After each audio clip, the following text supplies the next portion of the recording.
چاپلوسی ناروا هست. و در حق والدینتون چقدر که کرده میتونین بکنین، چقدر که کرده میتونین. دستایش بوسه بکنین، پایش بوسه بکنین و برش بگو که در حق ما دعا بکن.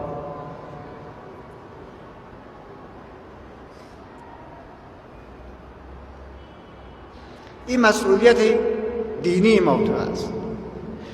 مفتی که به جنت میره، مفت دعا را میگیره و دعای والدین را رب العالمین رد نمی کند، ردش نمی کند.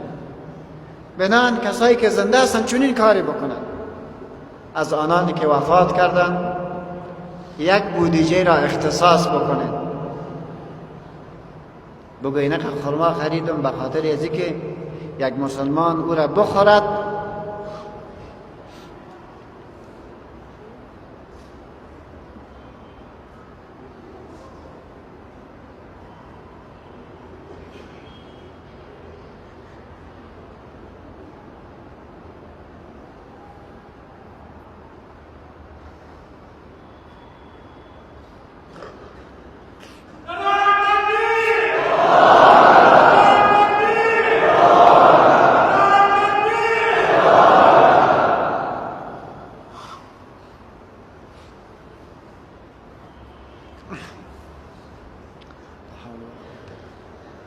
او را بتن تنظیمش بکنه.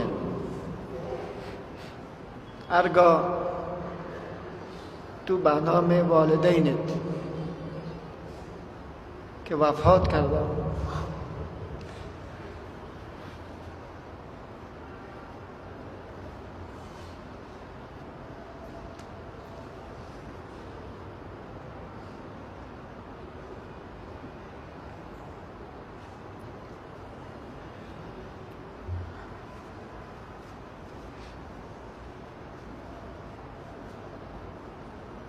اونا زخم محتاج هستند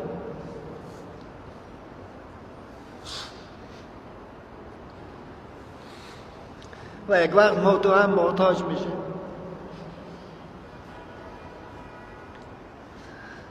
اونا انتظار از این میکشن که کسی برش دعا بکند.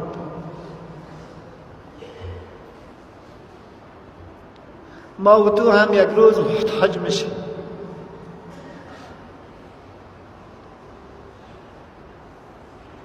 پس تلاش بکنین که چیز را برای والدینتان بفرستین و بهترین وقتش است، بهترین زمانش است. این پول برای ما و شما نمیماند، این عمرم به ما و تو نمیماند.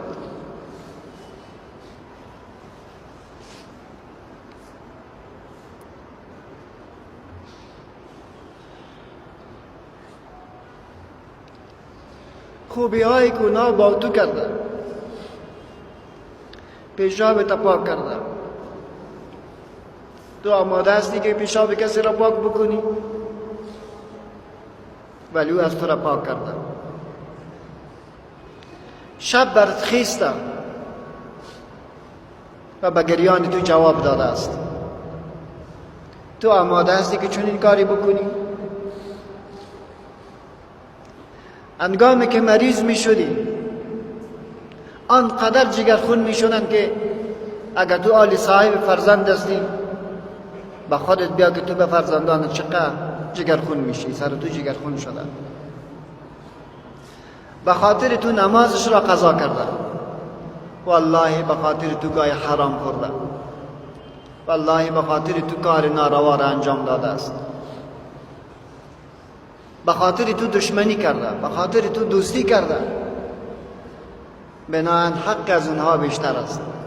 لطف بکنین در ماه مبارک رمضان یک سلسله خوبی ها را مشخصاً به اونها بدین و کوشش بکنین که الله اونها را ببخشد، الله درجاتشان رفیع بگرداند، الله سختی هایی که با اونها روبروستند الله او را برش ببخشد. خداوند متعال توفیق مزید عبادت و نصیب ما و شما بکند. رب العالمین مشکلات دنیا و آخرت ما و شما را الله حل بکند و این رمضان را خداوند متعال وسیله تکفیر گناه های ما و رفع درجات ما بگرداند.